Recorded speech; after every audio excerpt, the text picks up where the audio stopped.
Hey, good evening, everybody. Hi, Frank. Hi. Silence! Silence in the court! Silence! All take note of the blessings of Lord Augustus Caesar's reign, and the reign of Quirinius, Caesar's governor of Syria, and Archelaus of Judea, Caesar's king of the Jews. Hail Caesar! Hail justice! Hail Caesar!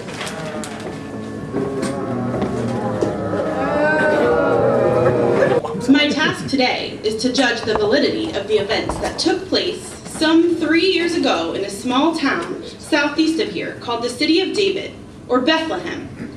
Rome feels the events are fabrications of truth and are being used to cause rebellion and fragmentation in Judea.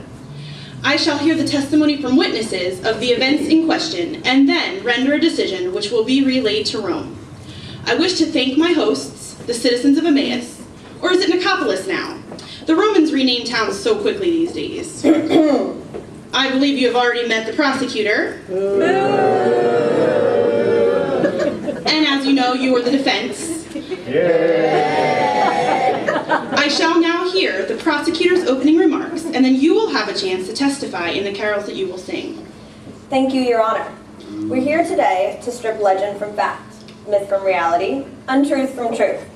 I will show that these stories of heavenly beings and wondrous stars and mysterious gifts for a poor carpenter's newborn son, who is to be the king of the Jews, are merely traitorous lies that seek to spread discord and rebellion in Caesar's beloved Judea. I shall now hear the opening remarks from the defense.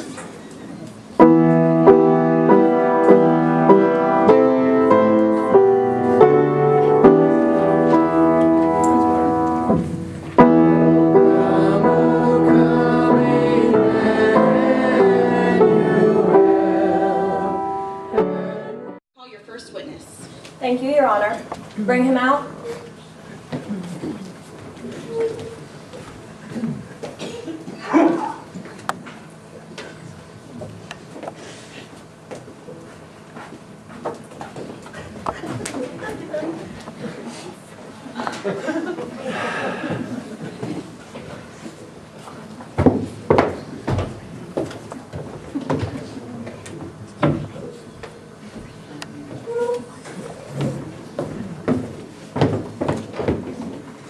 Your Honor, my first witness is a man who claims to have seen, quote, a heavenly host who were singing glory to God in the highest, and on earth peace, goodwill to all, end of quote. Very well, continue. State your name, please. My name is Zebedee, from the region of Galilee. On the night in question, you were a long way from home, weren't you? Well, yeah, it was.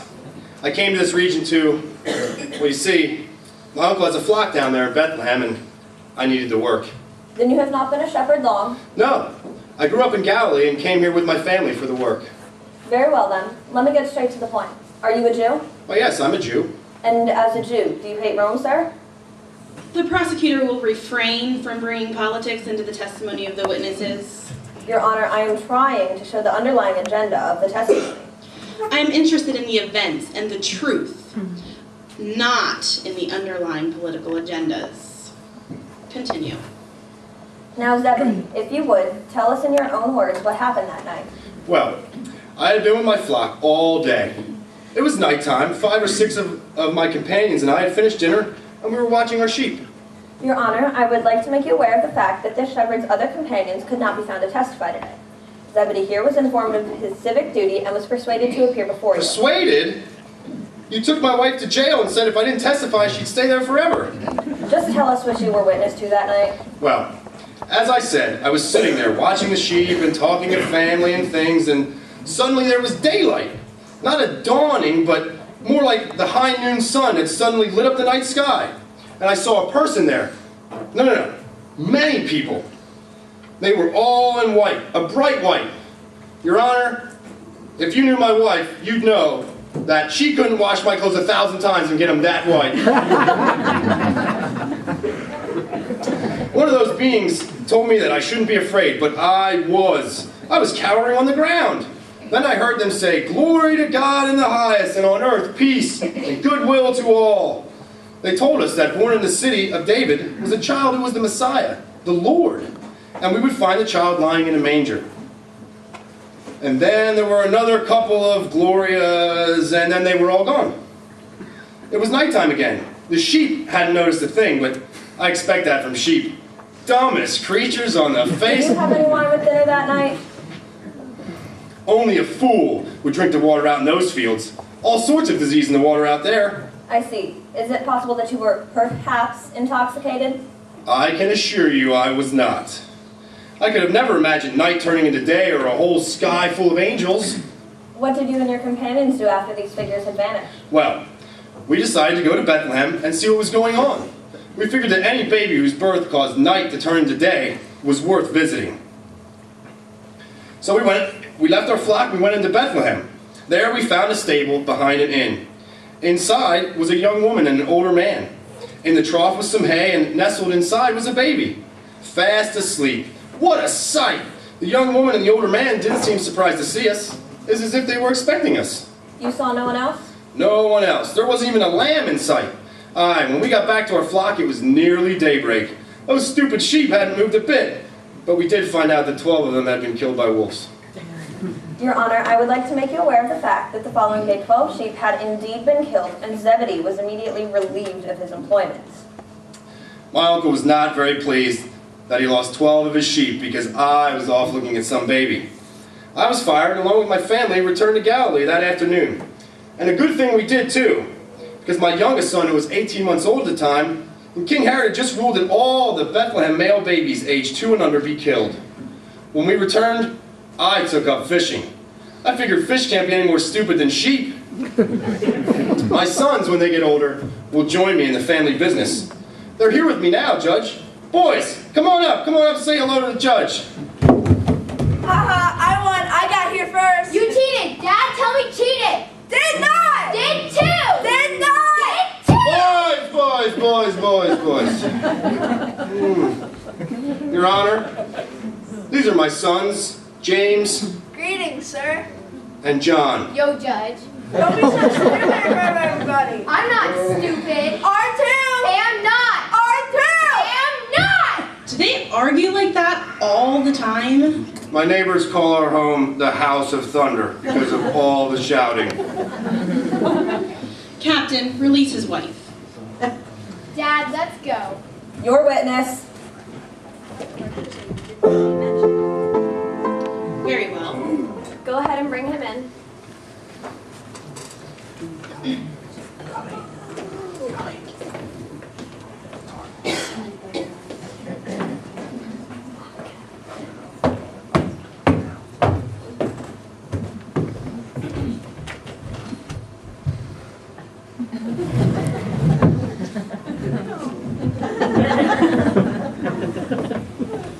Don't be nervous, boy.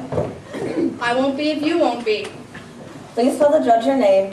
Your Honor, my name is Luke Hanus. I'm the stable boy at Norwood's Inn in the city of David. I have lived there for almost all my life. My mother is a midwife for both Jews and Gentiles. My father is a historian currently working in Alexandria. I have no brothers or sisters. I stand 5 feet tall, 3 inches. Very well done, Luke Hanus. That's quite enough. I'm known for detail. Yes. Could you tell us in limited detail, if you don't mind, what you saw on the night in question? Well, it was toward the end of the Roman month of December. My mother hadn't yet returned from the hill country where she delivered a son to the old priest Zechariah. Your Honor, I would like to make you aware of the fact that indeed the boy's mother was the midwife for Elizabeth, the wife of Zechariah, and cousin of the young girl in question. Elizabeth's son is John. They're residents of the hill country and were unable to testify. On the night in question, Counselor, I was about to finish cleaning the stables when Mr. Norwood, owner of the best inn on the east side of Bethlehem, ushered in a girl named Mary and a carpenter named Joseph. Mr. Norwood asked me to fetch my mom because Mary was about to deliver. When I told him Mom was still up in the hill country, he quickly blurted out something like I was the son of the midwife and I would have to do. Then he left. Joseph and I had Mary lay down. I put some hay in a trough and, you know, the baby was born. Don't be shy now, boy. I'm only 13. And after the baby was born? Well, Joseph and Mary cried some, and the baby acted like any other baby. Joseph asked me if I had a piece of cloth to wrap up his new son. I couldn't find anything, so I gave him my kafaya. He wrapped up the baby and laid him in the trough I had prepared.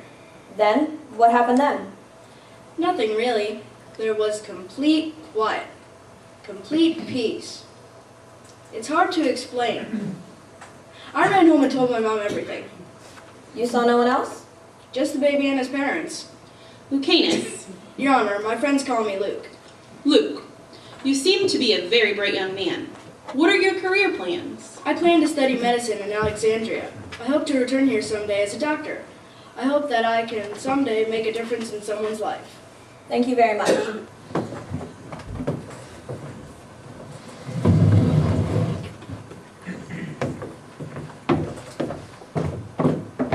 Would you tell us your name, please?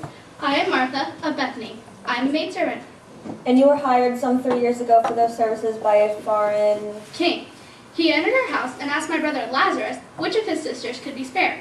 Lazarus chose me over my sister Mary, and off I went. I traveled with them for almost 3 months. They were very kindly and good to me. The only odd thing about them was that they would only travel at night. Why only at night? They were following the star. Your Honor, I would like to make you aware of the fact that there was indeed a rare astrological occurrence at the time. It had Persian astrologers predicting the birth of a new king. Go on, please, Martha. Night after night, they followed that star. When they came to Jerusalem, they were received by King Herod, who asked to be told where he might find this new king. My masters were wise, as I have mentioned. They told King Herod that they weren't sure exactly where the new king was, but that they would let King Herod know on their way back. Your Honor, this has all been well documented in the late king's official court transcripts. Yes, yes, I have them. Continue, please. Well, we followed the star to the city of David, and found a young woman, an older man, and a newborn boy in a small house on the outskirts of town. The young woman and man did not seem at all surprised by our presence. Then the one who hired me requested that I bring him his personal chest. The other kings presented the child with gifts of gold and frankincense. I presented my master with his chest. He pulled out a small vial of ointment. By the smell of it, I knew immediately what it was. And what was it? Myrrh? The burial ointment, a strange gift for a newborn. Yes, very unusual. What happened on your caravan's return journey? Well, first of all, we didn't travel only at night anymore. I thought we were going straight for Jerusalem, but then my master decided to take another route away from Jerusalem. Before I knew it, I was back home with Lazarus and Mary. Your Honor, King Herod's transcript showed that upon learning he had been tricked by the so-called wise men of Persia, Herod ordered that all children under the age of 2 be terminated. Yes, I have that paper, as well as the official death notice of King Herod shortly thereafter. And what happened when you went home, Martha? I resumed my normal duties of cleaning and cooking for Lazarus and Mary. As everyone in Bethany knows, when Lazarus hollers for his dinner, he could wake the dead. Thank you, Martha. Your witness.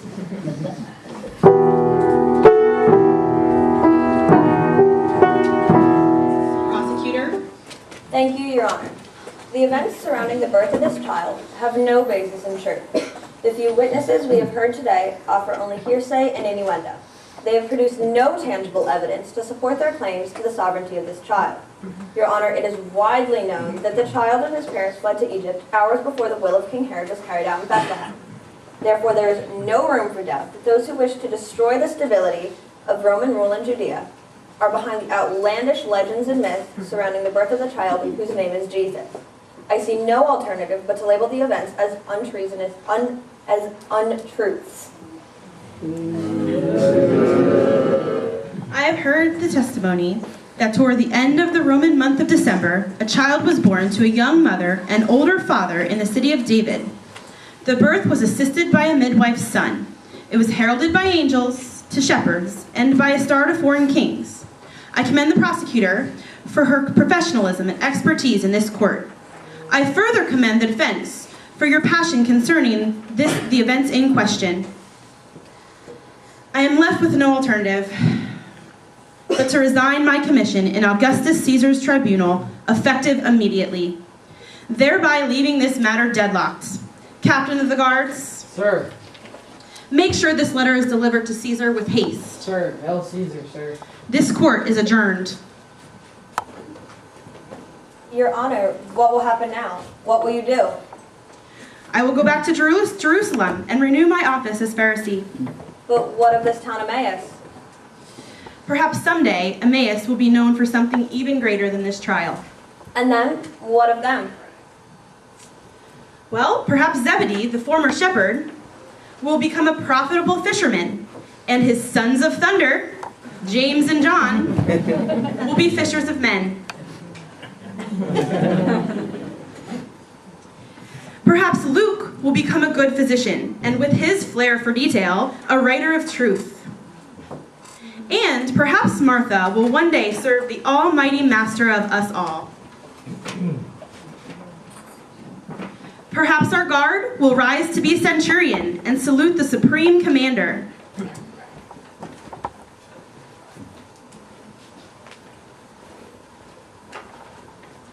And you, Priscilla, perhaps you and your new husband, Aquila, will become defenders of this new king. And perhaps you may someday be witnesses for him too. Your Honor. I am no longer that title. But I don't know what else to call you. My name is Nicodemus. I wish you well, Nicodemus. Shalom, your witness.